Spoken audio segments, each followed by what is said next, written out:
الشیطان الرجیم بسم اللہ الرحمن الرحیم ان اللہ وملائکتہ یصلون علی النبی یا ایھا الذین آمنوا صلوا علیہ وسلموا تسلیما۔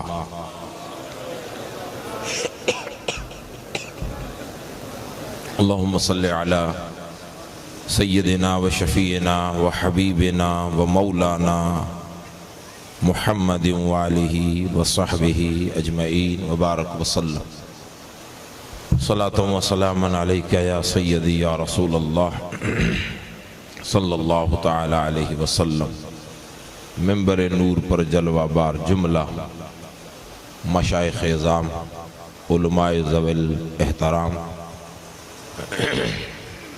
خصوصاً آج کے اس عظیم الشان جشن دستار فضیلت و ختم بخاری شریف و عرس جیلانی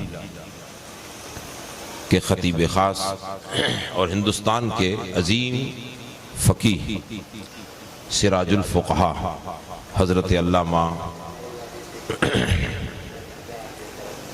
حضرت مولانا مفتی نظام الدین صاحب اور دیگر جملہ علماء کرام اور مشائخ اعظام اور تمام حاضرین و سامعین،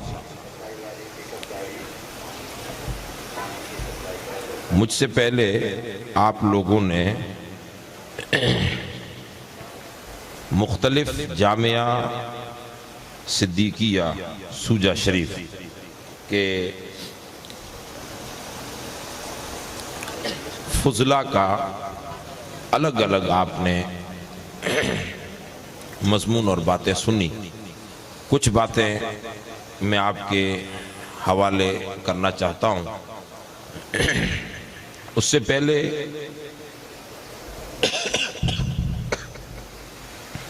قرآن مجید کی ایک آیت ہے، سورہ محمد کی آیت نمبر 7، جس میں اللہ تبارک و تعالی نے ارشاد فرمایا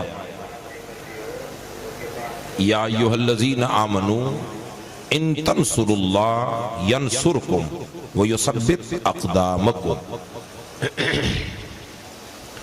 اللہ پاک نے ارشاد فرمایا اے ایمان والو، اگر تم اللہ کے دین کی مدد کرو گے۔ ہم یہاں پر بیٹھے ہوئے تمام حاضرین اور سامعین مومن مسلمان ہیں، اور یہ قرآن مجید ہم سے کچھ بیان کر رہا ہے، ہم سے کچھ تقاضے کر رہا ہے۔ اللہ پاک نے ارشاد فرمایا یا ایھا الذین آمنوا، اے مومنو، ان تنصروا اللہ، اگر تم اللہ کے دین کی مدد کرو گے تو بدلے میں ینصرکم، اللہ تمہاری مدد فرمائے گا، وَيُثَبِّتْ أَقْدَامَكُمْ، اور تمہیں ثابت قدمی عطا فرمائے گا۔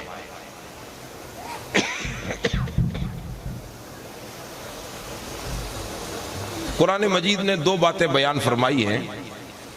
اے مسلمانوں، اگر تم اللہ کے دین کی مدد کرو گے، اگر تم کرو گے ینصرکم، تو اللہ تمہاری مدد فرمائے گا۔ اور خالی مدد نہیں، تم نے دین کی مدد کی، بدلے میں اللہ بھی تمہاری مدد فرمائے گا، اور ایک اور اپنی طرف سے انعام عطا فرمائے گا، اور وہ انعام یہ ہوگا کہ یثبت اقدامکم، تمہیں ثابت قدمی عطا فرمائے گا۔ اس وقت جو ملکی حالات ہیں وہ کسی سے چھپے ہوئے نہیں ہیں، بلکہ مارکیٹ میں چھپ چکے ہیں۔ ایسا نہیں ہے کہ جو ملکی اس وقت کے سیاسی حالات اور دیگر جو کچھ ملکی حالات ہیں، بھارت کے جتنے حالات ہیں، وہ ہم میں سے کسی سے آج چھپے ہوئے نہیں ہیں، اور ہمیں اس کی طرف توجہ بھی نہیں دینی۔ اللہ تبارک و تعالیٰ کے قرآن جو ہمیں میسج اور پیغام دے رہا ہے کہ مسلمانوں، اگر تم اللہ کے دین کی مدد، اور مومنوں، یا ایھا الذین آمنوا، اے مومنوں، اگر تم اللہ کے دین کی مدد کرو گے تو بدلے میں اللہ تمہاری مدد کرے گا، اور خالی مدد نہیں بلکہ فرمایا یثبت اقدامکم، اگر لوگ تمہارے قدموں کو اکھیڑنا چاہیں گے، وطن سے نکالنا چاہیں گے، تمہیں کٹھین راہوں کی طرف دھکیلنا چاہیں گے، اور تم پر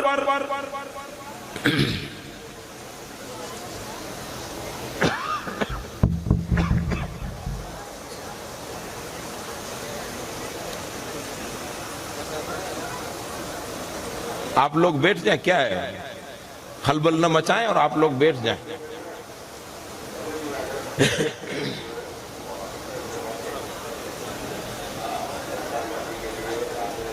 بیٹھ جائیں۔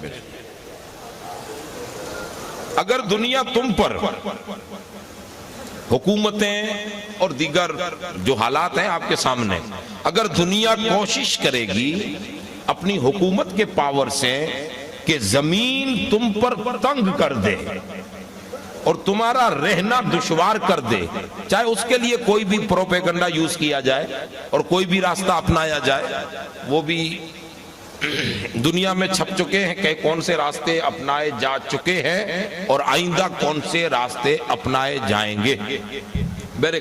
تو قرآن فرماتا ہے کہ اگر دنیا تمہارے قدموں کو اکھیڑنا چاہے گی، نکالنا چاہے گی، تو قرآن کہتا ہے مسلمانوں تمہارے رب کا وعدہ ہے کہ تم اگر دین کی مدد کرو گے تو یثبت اقدامکم، دنیا تمہیں نکالنا چاہے گی، رب تمہارے قدموں کو گاڑتا چلا جائے گا۔ تو بھارت میں حالات جتنے بھی بگڑے، اللہ کرے نہ بگڑے، اور یہ میڈیا کے ذریعے، social media, print media, electronic media کے ذریعے میں یہ پیغام دینا چاہتا ہوں کہ الجامعۃ الصدیقیہ سوجا شریف اور حضرت قبلہ پیر سید غلام حسین شاہ جیلانی اور درگاہ قطب عالم شاہ جیلانی، جن کے ناموں سے ہم لوگ یہ کشاں کشاں یہاں آئے ہیں، دنیا کو ہم یہ میسج دینا چاہتے ہیں، خاص کر کے بھارتی حکومت کو اور جملہ بھارتی تنظیموں کو، کہ جامعہ صدیقیہ سوجا شریف اور درگاہ قطب عالم شاہ جیلانی اور حضرت پیر سید غلام حسین شاہ جیلانی، یہ جو تین نام تم نے سنے، یہ تینوں نام بھارت کے صوفیزم کے نام ہیں، جو مسلمانوں کے عمل اور ایمان کی بھی حفاظت کرتے ہیں اور غیر مسلموں کے عزت و آبرو کی بھی رکشن اور حفاظت کرتے ہیں، اور یہ ثابت کر دیا ہے کہ بارڈر پاک اور ہند کے بارڈر پر واقع یہ عظیم ادارہ جامعہ صدیقیہ سوجا شریف، یہ وہ ادارہ ہے جو یہاں صرف مسلمانوں کے عمل و ایمان کی حفاظت نہیں کر رہا، بلکہ ناپاک دشمنوں کی ناپاک ہر نظر سے پورے بھارت کی سرحد کی بھی یہ مدرسہ حفاظت کرتا ہے۔ واہ واہ، بے شک۔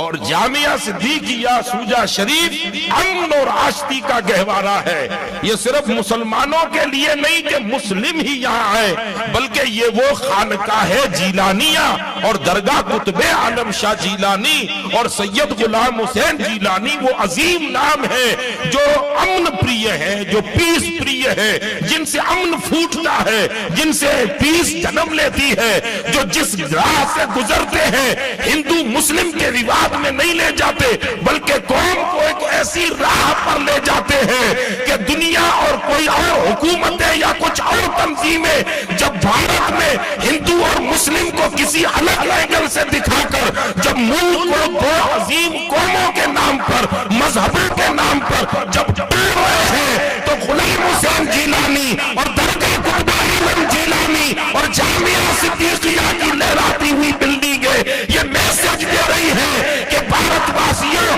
دنیا تمہیں توڑنا چاہتی ہے اور قطب عالم شاہ صوفیزم تمہیں جوڑنا چاہتی ہے۔ واہ واہ، سبحان اللہ۔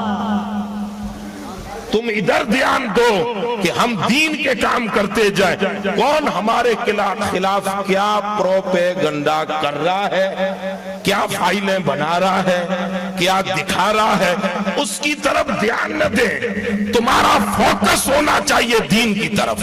تم مسلمان ہو, تمہارا مشن ہے تم دین کی مدد کرو. اور جو آیت میں نے پڑھی ہے اس آیت کی تفسیر میں مفسرین کرام نے, جو قرآن مجید کی میں نے آیت پڑھی ہے اس کی تفسیر میں آگے لکھا ہے کہ دین کی مدد کرنے کے 7 راستے ہیں. کتنے راستے ہیں؟ بولیے بولیے. 7 راستے ہیں. اور بھی بہت کئی راستے ہوں گے, لیکن مفسرین نے لیا ہے تفاسیر میں 7 طریقے ہیں دین کی مدد کرنے. ان میں پہلا طریقہ, وہ کہتے ہیں دین کی مدد کا پہلا طریقہ, پہلی صورت یہ ہے کہ تم اللہ کے دین کو غالب کرنے کے لیے دشمنوں کے ساتھ زبان سے, قلم سے اور تلوار سے جہاد کرو. یہ پہلا راستہ, پہلی صورت ہے. اب اس کی چھناوٹ کرتے ہیں. اس سے مطلب یہ نہیں کہ تلوار اٹھا کے ہندوؤں کو کاٹتے پھرو. یہ میسج اسلام کا نہ دور اول میں تھا, نہ بعد میں ہوا, نہ آج ہے, نہ قیامت تو ہوگا. جہاد کا مطلب یہ ہے ہی نہیں. جہاد کا سیدھا سادہ مطلب یہ ہے, مسلم ہو یا نان مسلم, مسلم ہو یا غیر مسلم, ہندو ہو یا مسلم یا کسی اور مذہب و ملت کا ہو, جس خطے میں پیڑت لوگوں پر, کمزور لوگوں پر اور ہر طرح سے کمزور طبقے پر جب بڑے لوگ ظلم کریں, چاہے کسی بھی مذہب کے ہوں, تو دین کہتا ہے کہ اس ظالم کو روکنا یہ جہاد ہے.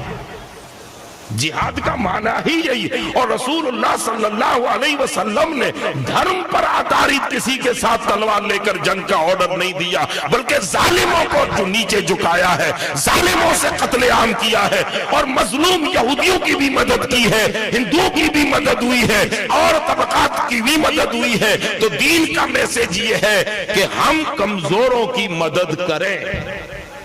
اس زمانے میں ظالم لوگ تلوار سے ظلم کرتے تھے تو تلوار اٹھانے کا حکم تھا.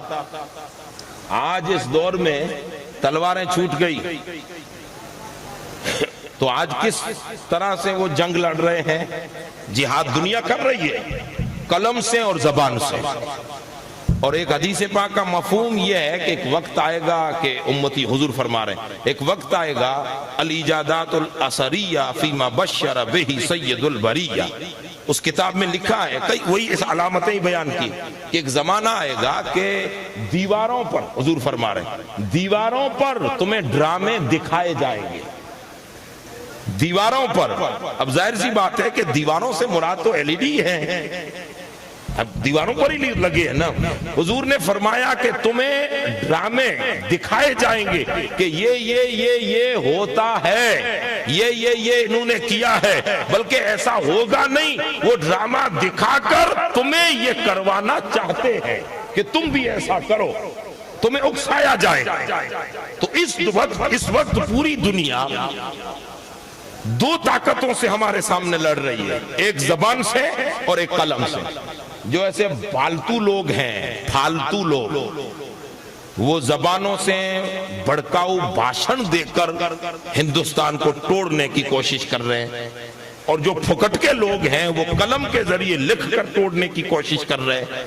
تو قرآن فرماتا ہے کہ تم ان چیزوں پر دھیان نہ لے جاؤ, تم کیا کرو, فوکس رکھو دین پر. ہمیں دین کا کام کرنا ہے. دین کی مدد کس صورت میں؟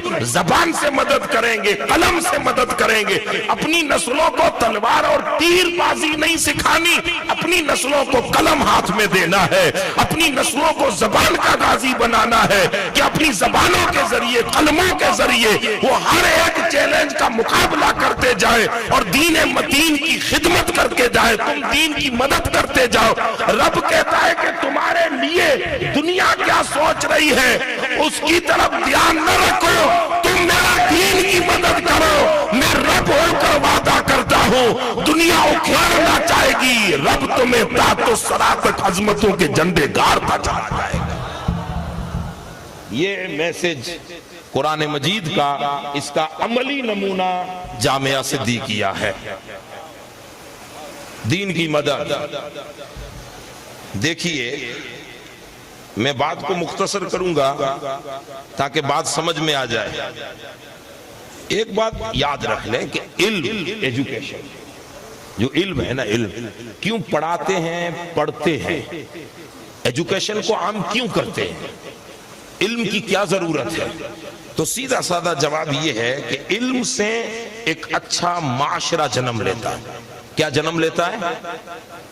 ایک اچھا، علم سے ایک اچھا معاشرہ جنم لیتا ہے. یعنی جب آپ علم عام کریں گے، علم پڑھیں گے، تو علم گالیاں بکانا نہیں سکھاتا کہ گالیاں بکو.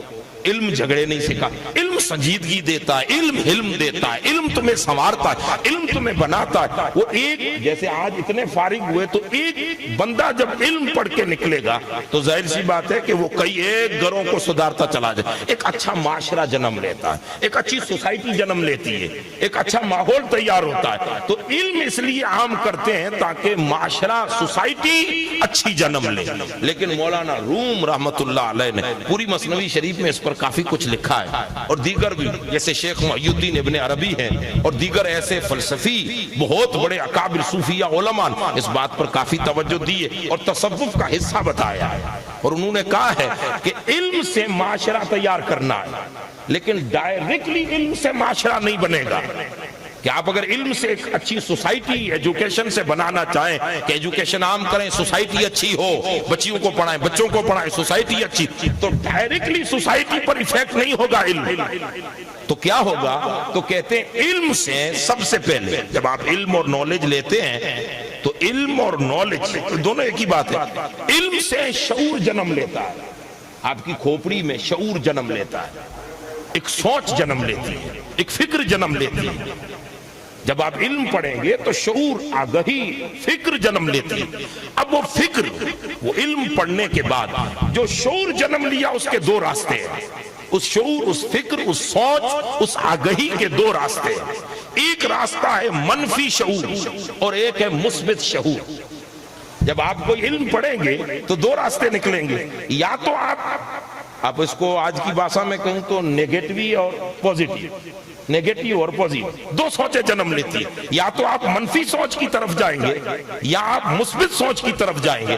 اگر آپ آ گئے منفی سوچ کی طرف، یہ خاص کر کے علماء کے لیے، عوام بھی سنیں اس کو لیکن آپ خالی سنتے جائیں، آگے آپ کی سمجھ کی بات آ رہی ہے. اور میں ایک مدے پر پہنچنا چاہتا ہوں، اس کے لیے راستہ ہموار کر رہا ہوں. اگر آپ نے علم پڑھا، عالم بنے، ڈاکٹر بنے، وکیل بنے، انجینئر بنے، وغیرہ وغیرہ جو کچھ دنیا میں نکل لیا، مفتی بنے، محقق بنے، عالم بنے، قاری بنے، جو بنے، اب آپ علم نے لے لیا.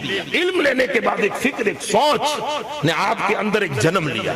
اب اگر وہ منفی سوچ ہے، نیگیٹو سوچ ہے تو تکلیف کیا ہوگی؟ تو پھر مولانا رومی اور صوفیہ، خاص کر کے شیخ محی الدین ابن عربی جیسے فلسفی، وہ کہتے ہیں کہ اگر منفی سوچ نے جنم لے لیا، تمہاری فکر نیگیٹو میں چلی گئی، تو پھر 6 چیزیں تم میں آ سکتی ہیں. 6 چیزیں تم میں پیدا. علماء خاص کر کے آپ فارغ، میں بھی دھیان دوں، سب دھیان دیں، آپ فارغ ہونے والے دھیان دیں کہ 6 چیزیں آپ میں جنم لے سکتی ہیں. اگر آپ نیگیٹو ہوئے تو 6 چیزیں آئیں گی. اب وہ 6 چیزیں کون سی ہوں گی؟ پہلی، انا پرستی، انا ایک. دوسری، شخصیت پرستی. تیسری، فطوریت، فطور، ایک عجب فطور دماغ میں پیدا ہو جائے. اور چوتھی، نفرت. پانچویں، عداوت. چھٹی، منافقت. اگر نیگیٹو سوچ نے جنم لیا ہم میں علم پڑھنے کے بعد، اور خاص کر کے اس دور کے علماء تو خاص ہم دھیان دیں، یہ کہیں نہ کہیں ہم اس میں جڑ چکے ہیں. باطل فرقوں کی طرف جب ہم ان کو لپیٹ میں لینا چاہتے ہیں تو چھوٹی موٹی بہت کچھ تقریریں کر لیتے ہیں، لیکن تھوڑا اپنی طرف بھی دھیان دیں کہ علم ہم نے پڑھ لیا. علم پڑھنے کے بعد شعور نے جنم لیا، ایک کھوپڑی میں ایک سوچ، ایک فکر نے جنم لیا. اب وہ فکر اگر نیگیٹو ہے، منفی سوچ ہے، تو 6 چیزیں اپنے آپ پیدا ہو جائیں گی. کہیں سے فیکٹری سے لانے کی ضرورت نہیں. ایک، انا پرستی کہ میں ہوں، میں عالم ہوں، ارے مجھے جگہ نہیں ملی، میں ہوں، مجھے سیٹ نہیں ملی، میں ہوں، میں تو پیر صاحب کا بیٹا ہوں، ارے میں ہوں، یہ میں وہ قاضی صاحب ہمارے استاد یہاں کتاب پڑھاتے تھے فارسی کی کریمہ، اس میں ایک مشہور شعر تھا کہ تکبر عزازیل راخار کرد و زندان لعنت گرفتار کرد. وہ ایک انا جنم لے، اور ابلیس نے یہی کہا تھا انا خیر منہ، میں ہوں، میں یہ میں جنم لیتی ہے. کب؟ جب منفی سوچ پیدا ہو. اگر علم پڑھنے کے بعد دوسری شخصیت پرستی آئے گی، اور شخصیت پرستی یہ ہے کہ بس پیر صاحب ہی ہے، دوسرا کوئی نہیں ہے، یہ غلط سوچ، یہ نیگیٹو سوچ، یہ منفی سوچ ہے. علم تو پڑھا ہے لیکن شعور غلط آیا. اور تیسری چیز جنم لے گی فطوری، الگ الگ فطور دماغ میں آ جائیں گے، کئی ایک فطور پیدا ہو جائیں گے. نفرت پیدا ہو، وہ بولے گا تو نفرت، کڑوا باسن جیسے دنیا کر رہی ہے. علم تو ہے ان کے پاس لیکن شعور غلط آیا ہے، منفی سوچ آئی ہے، منفی سوچ ہے ان کے پاس ہے، تو وہ بول رہے ہیں. جہاں بولتے ہیں ایک ووٹ کمانے کے لیے ہندو مسلم کو بانٹ دیا جائے، نفرت نفرت نفرت. یہ علم تو ہے، انگریزی دھڑا دھڑ بولتے ہیں لیکن اس علم سے کیا مطلب؟ وہ نہیں کسی نے کہا تھا کہ عجب تماشا ہے تیرے شہر کا محسن، عجب حال ہے تیرے شہر کا محسن. لوگ شیشے کا کام کرواتے ہیں پتھر کے اوزاروں سے. عجب عجب تماشا ہے. تو یہ چیزیں جنم لیتی ہیں، نفرت نفرت نفرت بڑکو، یہ ہے یہ نفرت آتی ہے. اور پھر عداوت، نفرت کے بعد دشمنی جنم لے لیتی ہے دل میں. اور تیسری منافقت. اور منافقت کیا ہے؟ اب جیسے موقع ملا تو پیر صاحب کے کان، پیر صاحب یہ جو مولانا صدیق ہے نا یہ تھوڑا ٹھیک نہیں ہے، یہ جو بابر صاحب ہے نا یہ تھوڑا ٹھیک نہیں ہے، یہ جو مفتی نظام الدین صاحب ہے نا یہ تھوڑا ٹھیک نہیں ہے. یہ منافقت جنم لیتی ہے اور بنے ہوئے ماحول کو برباد کر کے رکھ دیتی ہے. یہ 6 چیزیں جنم لیتی ہیں. علم پڑھنے کے بعد اگر شعور منفی آ جائے، نیگیٹو سوچ آ جائے تو 6 چیزیں. اچھا یہ 6 چیزیں آ گئی ایک میں تو یہ آگے کیا دے گا؟ تو فرمایا اس سے معاشرہ تو بنے گا لیکن تخریب معاشرہ ہوگا، بدحال معاشرہ ہوگا جس کا کوئی حال نہیں. پھر گھٹیا درجے کی قوم نکلے گی، پھر افراد بھی گھٹیا درجے کے، پھر ہر طرح کی نفرت ہوگی، دشمنی ہوگی. جو تو بھارت میں تو پھر مثال دینا ہی کوئی ضرورت ہی نہیں ہے مثال دینے کی. پورا بھارت آپ کے سامنے کیا کیا ہو رہا ہے کیا نہیں. ابھی 2 مہینہ 1 مہینہ تو ہوا ہے ریزلٹ کو، بس آپ سمجھتے جائیے. تو یہ بدحال معاشرہ جنم لیتا ہے جس سے نفرت آئے گی، ملک بٹے گا، دشمنی آئے گی، اور اس میں نہ جانے کیا سے کیا معاملہ ہوں گے. اب یہ ہے ایک علم کی سوچ، یہ ہو گئی. اب دوسرا، اگر علم پڑھنے کے بعد اس کے ساتھ ساتھ مثبت شعور تو آتا ہے لیکن موٹیویٹ کرنا پڑتا ہے شعور کو، اس کو موٹیویٹ کرنا پڑتا ہے. شعور تو آتا ہی ہے، اب وہ مثبت آئے کہ منفی آئے، نیگیٹو آئے کہ پوزیٹیو آئے، اس کے لیے کوئی ہو جو موٹیویٹ کر دے. تو آگے میں اس جملے پر بعد میں آ رہا ہوں. اگر یہ منفی شعور نہ پیدا ہو اور مثبت شعور، پوزیٹیو سوچ پیدا ہو تو 6 چیزیں جنم لیتی ہیں. اگر پوزیٹیو آ جائے تو بھی 6 چیزیں جنم لیتی ہیں. ایک بے باکیت، دوسری تخلیق، تیسری دانش، چوتھی اخوت، 5ویں محبت اور 6ٹھی استقامت. 6 چیزیں جنم لیتی ہیں. اگر مثبت سوچ پیدا ہو جائے، پوزیٹیو سوچ، تو 6 چیزیں جنم لیتی ہیں. بے باکیت، تخلیق سے مراد وہ کوئی بندے کو پیدا کرنا نہیں ہے، تخلیق سے مراد یہی عمارتیں ہیں. ہاں، اور دانش، سمجھ، اخوت، محبت، استقامت. جب یہ 6 چیزیں ایک بندے میں آ جائیں تو ما حاصل کیا ہوگا؟ تو ما حاصل ہوگا تعمیر معاشرہ. تعمیر معاشرہ. تو تعمیر معاشرہ کا نچوڑ کیا نکلے گا؟ خوشحال معاشرہ، ایک اچھا معاشرہ، ایک اچھی سوسائٹی. اب ان چیزوں کو ذہن میں رکھ کر پلٹ کے آئے. علم دنیا کو دیا رسول کائنات نے لیکن موٹیویٹ کیا مثبت سوچ کی طرف.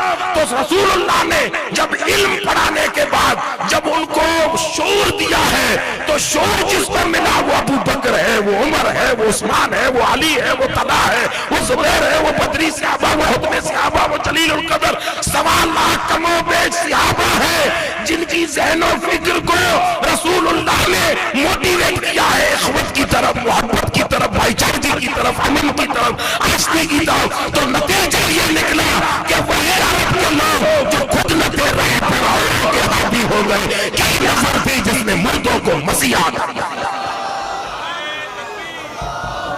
نعرہ رسالت، علماء و سنت، جامعہ فیض و صدیقیہ۔ میں اپنے موضوع کو سمیٹتے ہوئے آ رہا ہوں، یہ موٹیویٹ کرنے والے رسول اللہ تھے۔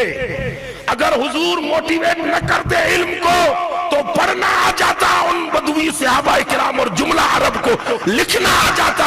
سچ کہا تھا عبداللہ بن عمر رضی اللہ تعالیٰ عنہ نے کہ لوگوں ہم سے پوچھتے ہو ارے ہم کون ہیں؟ لقد من علینا ربنا اذ بعث فینا محمد لا نعرف شیئا نفعل کما رأیناہ یفعل۔ یہ موٹیویٹ کیا رسول اللہ نے، واہ واہ، ذہن کو پھیر دیا۔ اب وہی لوگ کس مقام پر پہنچے؟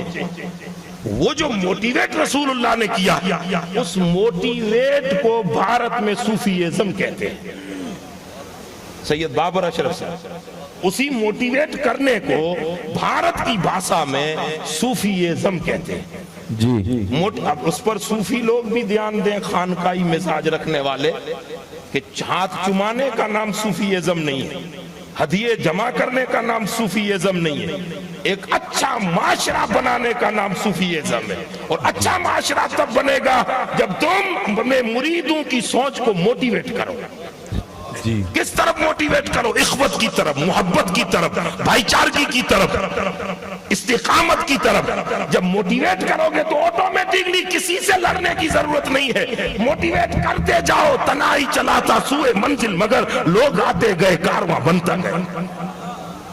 کسی سے کوئی ٹسل اور دشمنی اور بھڑکاؤ بھاشن کرنے کی ضرورت نہیں ہے۔ اللہ کا شکر مناؤ اہل تھر، راجستھان، گجرات، کچھ، کاٹھیاوار اور دیگر جملہ خطوں سے پورا بھارت کہ اسی موٹیویٹ کرنے والے کی نوری چنگاری سے جو نور حق لے کر اسی خاندان رسالت سے سیدہ فاطمہ الزہرا کی چادر تطہیر کو لے کر جو خاندان وحشیت میں چلا تھا، جو کئی سفر کر کے لولی شریف کی دھرتی پر پہنچے، اسے موٹیویٹ کرنے والوں میں سے ایک دھر کی دھرتی پر غلام حسین بن کے آیا، جس نے سوچ اور سماج کو ایک ایسی سوچ دی ہے، ایسا موٹیویٹ کیا ہے جو ایک اچھا معاشرہ آج تمہیں اسٹیج پر کھلے عام نظر آتا دکھتا ہے۔ واہ واہ واہ واہ واہ، بہت پیر صاحب غلام حسین اور درگاہ قطب عالم نام ہے صوفیزم کا۔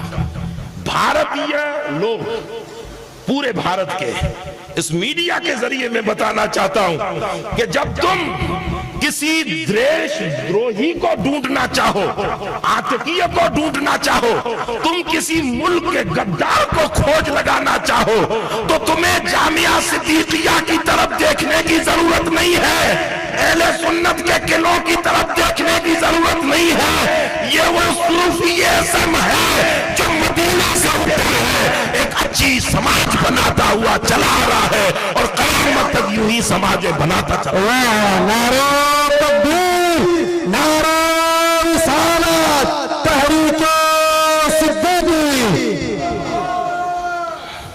حضرت پیر صاحب قبلہ نے ہمیں موٹیویٹ کیا ہے۔ آپ لوگ دیکھیے سوشل میڈیا تو کسی کو آج تک نہیں چھوڑا، تو پیر صاحب کو کہاں سے چھوڑے گا؟ اسی دنیا میں رہ رہے ہیں نا، تو سوشل میڈیا پر کیا کچھ پروپیگنڈا پیر صاحب اور تحریک صدیقی اور جامعہ صدیقیہ کے لیے نہیں ہوا۔ ہر کوئی کوشش کی، لیکن بندے کا ایک ہی جواب ہے کہ اپنا کام کرتے جاؤ۔ آئے ہائے، واہ واہ واہ واہ، سب لوگ اپنا کام کرتے جاؤ۔ بے شک بے شک۔ ہم کہتے ہیں آپ کو پولیٹیکلی پاور استعمال کریں، ہم کچھ بھی کر سکتے ہیں، لیکن جواب کیا آئے گا؟ ہر مخالف کا جواب ہے کام کام کام۔ ایک اچھا معاشرہ، پیر صاحب چاہتے ہیں کہ ایک اچھا معاشرہ جنم لے، دنیا سے ایک نہ ایک دن سب کو جانا ہے۔ اللہ عمر خضری دے قبلہ کو، لیکن دنیا سے ایک دن جانا ہے۔ جب یہ چلے جائیں گے تب لوگ کہیں گے کہ واہ قطب عالم کیا بیٹا دیا تھا راجستھان کی دھرتی کو، جس نے ایک اچھی سماج، اچھا معاشرہ، اچھی سوسائٹی بنا کے دنیا سے واہ اور اس موٹیویٹ کرنے کے لیے ضرورت ہے علم کے. اب موٹیویٹ کرنے والا تو ہے، اب علم چاہیے. تو علاقہ تھر کے لیے حضرت پیر صاحب قبلہ نے، یہ علاقہ تھر ہے، یہ تھر، سندھ اور کچھ، یہ تینوں ایک ہی علاقے ہیں. کلچر میں، سوشیل کلچر میں، بھاشا، لباس، وضاقتہ، رہن سہن، یہ سب ملتے جلتے. آتما، یہ سب ملتے جلتے. تو علاقہ تھر کے لیے اب علم کی ضرورت ہے. تو سب سے پہلے حضرت پیر صاحب قبلہ نے سوجا شریف میں عظیم ادارے کی سنگیں بنی. اب اس علاقے والوں تمہیں موٹیویٹ ہونا ہے، اچھی سماج بننا ہے، تو سوجا شریف آ جاؤ. بے شک. اب آپ کا نصیب، آؤ تو ویلکم، نہ آؤ تو میں نہیں کہوں گا، وہ سمجھ گئے. آؤ تو ویلکم، آ جاؤ، تم کوئی بھی ہو آ جاؤ. یہاں دشمنی نہیں، عداوت نہیں، نفرت نہیں. چونکہ موٹیویٹ کرنے والے میں وہ اچھی خصلتیں ہیں جس سے مثبت اور پوزیٹیو سوچ جنم لیتی ہے. تو آپ آ جاؤ، ویلکم آپ کے لیے. تو پھر کیا کیا؟ ادارہ صدیقیہ، جامعۃ الصدیقیہ کی سنگ بنیاد رکھی. ایک اب ادارے میں پڑھنے والے آئیں گے، لوگ کہاں جائیں گے؟ اب جیسے 60 سال کا یہ بندہ تو پڑھنے مدرسے میں نہیں آئے گا، موٹیویٹ تو ایسے بھی ہونا ہے. تو حضرت پیر صاحب قبلہ نے اس علاقے کے لیے ایک تحریک بنائی جس کا نام رکھا فیضان غریب نواز.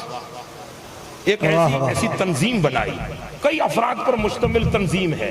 مدرسہ تو ہو گیا، اب تنظیم کی. اچھا، اس تنظیم کا کام کیا ہے؟ تنظیم کا کام ہے ان علاقوں، گاؤں، قصبہ، قریہ میں 60 کے قریب ایسے گاؤں کہ جہاں شادی اور غمی میں غیر شرعی حرکتیں ہوتی تھی. اس تنظیم غریب نواز نے موٹیویٹ کرنے والے کی قیادت میں وہ کام کیا کہ ان شرعی غیر شرعی رسم و رواج کو ختم کر کے انہی شادی اور غمیوں میں محفل میلاد کا قیام. واہ واہ واہ، بہت خوب. واہ واہ. محفل میلاد کا قیام، لوگ جڑیں گے، تقریر سنیں گے، سب سنیں گے، تو لوگوں میں اچھی سوچ پیدا ہوگی.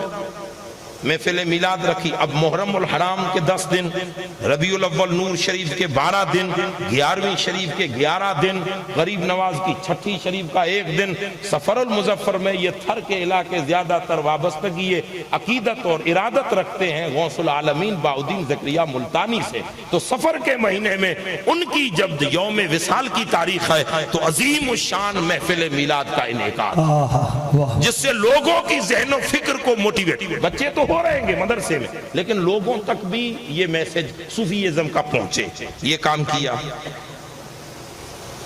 جب یہاں کے علاقے کو کور کر لیا، اس چیز کی طرف ایک عادی بنا دیا، تو اب پیر صاحب کو دیکھیے، علم سخا چاہتا ہے. سخا، علم دریا ہے، اور دریا اپنا راستہ خود ہی بنا لیتا ہے. پانی اپنا راستہ خود ہی، ٹھیک ہے، کچھ سبب بنتے ہیں. اب پیر صاحب قبلہ کی سوچ بڑی کہ صرف تھر تک محدود نہ رکھوں، وہ نوری کرن جو مدینے سے لے کر ہم آئے ہیں اسے تھر تک محدود نہ رکھیں اور آگے لے جائیں. تو پھر کیا کیا؟ آپ آگے بڑھے. علاقہ بڑنوا، بالوترا اور اطراف کے علاقے کو بڑنوا کہتے ہیں، اور یہ علاقہ 1.5 سے 2.25 لاکھ لوگوں پر مشتمل مسلم علاقہ، جس میں لوگوں میں منفی سوچ آ گئی تھی. سمجھ آپ جانا، بد عقیدگی والی منفی سوچ. تھر میں بد عملی تھی، اس علاقے میں بد عملی تھی، تو تنظیم کھڑی کر دی غریب نواز تاکہ اس کی غلط رسمیں نکل جائیں. اور بڑنوا علاقے میں مانا جائے کہ 70% لوگوں کی سوچ بد عقیدگی کی طرف جا رہی تھی، جہاں وہی منفی سوچ ہے، نیگیٹیو سوچ ہے. تو حضرت پیر صاحب نے ایک عظیم تنظیم پہلے کھڑی کی. اس تنظیم کا نام رکھا سنی ایجوکیشنل سوسائٹی بالوترا. اب اب وہ کام کیا کر رہی ہے؟ گاؤں گاؤں جاؤ، قصبہ قصبہ جاؤ، جہاں مدرسے نہیں ہیں مدرسے بنانے کی آفر کرو، امام نہیں ہے امام دینے کی، چونکہ فیکٹری تو تیار ہے کہ یہاں سے علماء بن رہے ہیں، جاؤ ادھر بھیجو، تو امام تو کچھ تنخواہ وہ دیں گے کچھ تنخواہ ہم دیں گے، یوں کر کے لوگوں میں ایک شعور جگایا کہ کچھ ہم کریں کچھ ہم کریں۔ جب لوگ بیدار ہو گئے، سوچیں بلند ہو گئی، تب پیر صاحب قبلہ نے کہا اب سوچا بھیجنے کی ضرورت نہیں ہے، انہی تمہارے بڑھنوا علاقے میں تمہیں مختلف جگہوں پر مدرسے دے رہا ہوں۔ کیا کیا؟ سب سے پہلے فیضان حسنین کریمین دارالعلوم بڑھنوا کی سنگے بنا، واہ واہ واہ واہ سبحان اللہ۔ بچوں کو ادھر پڑھا۔ اب بڑے لوگوں کے لیے وہی مجلسیں ہیں، وہی سسٹم لوگوں کے لیے، اور بچوں کے لیے کیا کیا؟ جامع دارالعلوم فیضان حسنین کریمین، اور قربان جائیں جس خاندان کا موٹیویٹ کرنے والا ہے نام بھی انہی کا رکھا ہے، حسنین کریمین، فیضان حسنین بڑھنوا میں قیام کیا۔ پھر بڑھنوا کے لوگوں نے سوچا اب یہاں سے 50 کلومیٹر سٹی ہے بالوترا، 65 کلومیٹر، تو وہ لوگ سٹی کا عجب ماحول ہے، وہاں کے بچے کیا کریں؟ تو پیر صاحب قبلہ نے ان کو جگایا کہ تم بھی کچھ کرو، بڑھنوا نہیں بھیجنا چاہتے تو اپنا قیام کرو۔ تو علاقہ بالوترا کی سنی ایجوکیشنل سوسائٹی نے ہمت کا کام کیا، اور پیر صاحب قبلہ نے وہاں سنگ بنیاد رکھی مدرسہ دارالعلوم فیضان مصطفیٰ۔ سبحان اللہ۔ اب نام دیکھتے جائیے، تھوڑی غور تو کریں، یہ اتفاق نہیں ہے کہ یوں ہی نام رکھ دیا، ادھر حسنین کریمین ادھر فیضان مصطفیٰ۔ اب تمہیں کیا کرنا؟ 5 جماعتیں تم یہیں پڑھوا لو، اور صوفیزم کی سٹی لگانے کے لیے سوجا شریف دے،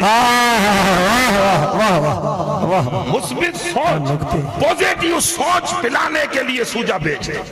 بس وہ علاقے والے کور ہو گئے کہ تم یہی کرو، تم بڑھنوا پڑھاؤ، بالوترا پڑھاؤ، 5 جماعتیں یہاں پڑھاؤ، ادارے کے علماء میں دوں گا، وہ 5 پڑھ لیں تو 6ٹھی اور 7ویں 2 جماعتیں حضرت قبلہ کے دارالعلوم صدیقیہ، وہ شاخیں ہی ہے حضرت کے ہی، اس مرکزی ادارے میں پڑھاؤ۔ تو ہم نے پوچھا اتنا دور 2 جماعتیں کیوں پڑھائیں؟ 2 وہیں چالو کر دیں، تو جواب آئے گا کہ 2 چالو تو میں بھی کروا سکتا ہوں، لیکن جو سند لے کے قطب عالم سویا ہے اس کا تب ملے گا جب مرکز پہ تشریف۔ واہ واہ واہ واہ سبحان اللہ۔ تو قریب میں دوسرا علاقہ تھا جالور، تو وہاں والوں نے سوچا کہ پیر صاحب سب کو وہ نور کی شمع سے نواز رہے ہیں تو ہم کہاں جائیں؟ تو ان لوگوں کو وہ سوئے ہوئے خیالات کو اجاگر کیا، تو وہ بھی تیار ہوئے، وہاں پر ایک دارالعلوم کا قیام کیا جالور میں، دارالعلوم غوث الورا، وہاں قیام ہوا۔ تو ادارہ ضیاء المصطفیٰ بارمیر قدیم ادارہ تھا، قدیم ادارہ، جب جامعہ صدیقیہ سے بھی پہلے ادارہ تھا۔ اب ضیاء المصطفیٰ کی کمیٹی اور اہل بارمیر نے سوچا ہم تو رہ نہ جائیں اسی مدرسے کی کوٹھڑی کو لے کر، تو کہا پیر صاحب یہ پہلا تمہارا ادارہ ہے، ذرا ادھر بھی توجہ کرے۔ تو حضرت پیر صاحب نے اسی بارمیر کے ضیاء المصطفیٰ کو واقعی مصطفیٰ کی ضیاء بنا دیا، یعنی موٹیویٹ کیا۔ پھر دارالعلوم فیضان جیلان خاریہ کے علاقے میں، یہ وہ ادارے۔ اچھا اب ایک ایسا علاقہ کہ جس کو پھلودی کہتے ہیں، پھلودی جھوتپور، یہ آپ تو تھے نہیں، ہم تھے اس وقت، یہ جو 9 مارچ کو ایک عظیم یونیورسٹی کے قیام کے لیے فنڈنگ جمع کر رہے تھے، تو حالات دیکھ کر صحابہ کرام کا زمانہ یاد آ گیا۔ صحابہ کرام جب حضور کہتے تھے مسلمانوں خدا کے دین کی مدد کے لیے اٹھو، تو صحابہ عورتیں کانوں کی بالیاں اتار کر مصطفیٰ کے قدموں میں پھیلی۔ فلودی کا نقشہ تھا، 22 لاکھ کے قریب فنڈنگ فلودی کی خواتین کی طرف سے پیر صاحب کے پاس پیش کیا۔ تو علاقہ فلودی میں، اچھا فلودی کا ایسا علاقہ تھا کہ بد عملی، بد کرداری، صوفیزم تو دور کی رہی۔ اب کیا ازم کہوں وہ آپ خود سمجھ سکتے ہیں، بے شک بے شک۔ جو بھی ازم کہوں، پھر فانزم کہوں یا کوئی اور ازم کہہ دوں، اسی ازم میں 90% لوگ گھس گئے تھے۔ کون ہے کہ جو ان کو صوفیزم مصطفیٰ کا راستہ دکھائے؟ وہ راستہ جو صحابہ کرام اور ائمہ اولیاء غریب نواز لے کر جو بھارت کی دھرتی میں آئے تھے۔ تو علاقہ پھلودی پر برنوا سے پیر صاحب کی نظر اٹھتی ہے تو اندر کے غوثیت مآب کے غلامی اور بیٹے ہونے کے جذبے نے کہا غلام حسین تو غوث پاک کا بیٹا ہے، میں دودھ لینا تیری نسل میں نہیں ہے، تو سے پار کرنا یہ تو غوث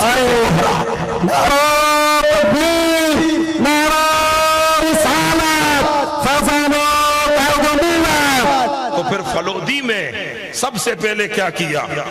تنظیم فیضان جیلاں وہ حافظ ملت ویلفیئر ٹرسٹ کی شکل میں ایک تنظیم بنائی، عظیم تنظیم بنائی، جس کے ماتحتی اور ذیلی کئی مدرسے کھول دیے، کئی ادارے کھول دیے، لیکن جب وقت آیا ہر کام کا ایک وقت ہے، ایک وقت آیا کہ اب فلودی کو ضرورت ہے کسی بڑے مرکز کی، تو 9 مارچ کو حضرت پیر صاحب قبلہ نے 25 کروڑ کی ایک عظیم اور بھاری رقم پر عظیم ادارے کی سنگ بنیاد رکھ دی اور نام یہی دیا فیضان جیلاں و حافظ ملت ویلفیئر ٹرسٹ نے جیلاں و حافظ ملت ویلفیئر ٹرسٹ اس کو قائم کیا اور اس کی ماتحتی میں ذیلی ادارے قائم کیے اور اس علاقے میں چھوٹے موٹی مجلسیں جلسے فیضان جیلاں کے ذریعے کئی مسجدیں کئی ادارے چھوٹے، ان میں سے ایک ادارہ یوں سمجھ لیں کہ مجھ سے پہلے حضرت مولانا سکندر صاحب وہیں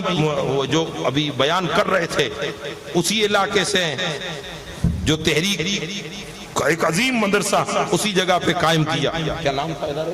دارالعلوم گلشن مصطفیٰ کلرا شریف، اس کا قیام کیا کہ وہیں پہ جو 5 جماعتوں کی سسٹم ہے وہاں بھی کچھ جماعتیں پڑھائی جائے پھر مرکز کی طرف بھیج دیا جائے، تو کئی مسجدیں کئی تنظیمیں، تو میں بتانا کئی لمبا چوڑا لسٹ ہے میرے پاس، تو بتانا یہ چاہوں گا کہ حضرت پیر صاحب قبلہ نے دین کی مدد کے لیے جو قدم اٹھایا، قرآن کہتا ہے ان تنصر اللہ، اگر تم اللہ کی مدد کرو گے، تو ہم نے پلٹ کے کہا اس بندے نے تو زندگی مولا تیرے دین کی مدد میں لگا دی، تو تو نے کیا دیا؟ وعدہ کیا تھا کہ میں تمہاری مدد کروں گا، تو رب نے کہا یہ مدد تو ہے، لوگوں سے ایک کوٹھری نہیں بنتی، بس 20 لاکھ کا بنگلہ نہیں بنتا، اس بندے نے جامعہ میمونہ جیسا جامعہ ویلفیئر ٹرسٹ حافظ ملت جیسے عظیم ادارے کروڑوں کی لاگت کے بنا دیے، یہ تم کیا روپیہ دے رہے ہو؟ یہ مدینے والے ہی کی تو مدد